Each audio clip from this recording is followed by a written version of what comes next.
everyone, in this video we learn about subject-verb agreement through a story.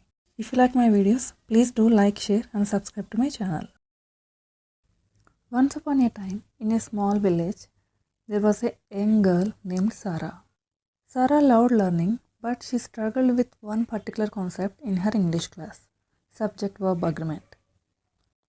Her teacher, Mr. Thompson, noticed her difficulty and decided to help her in an unusual way.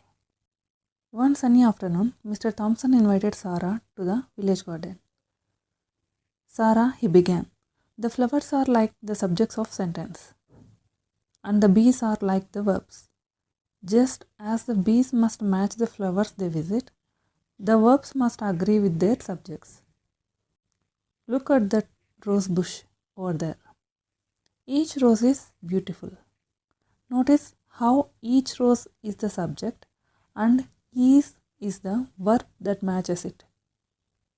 Sarah smiled as the analogy made sense to her.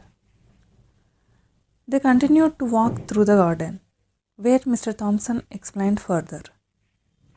If a group of flowers like those daisies are blooming, then are is the verb that matches the subject daisies.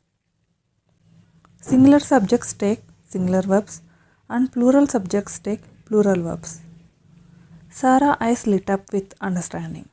She practiced identifying subjects and verbs in the sentences Mr. Thompson gave her, and soon she mastered the concept of subject-verb agreement. The garden became a place of learning and joy for Sarah, and she never forgot the lesson that Mr. Thompson taught her that day. From that day on, Sarah excelled in her English class. She shared her newfound knowledge with her friends, and they will benefit from the garden lesson. Sarah realized that learning could be fun and meaningful, especially when taught in a creative way. Thank you for watching.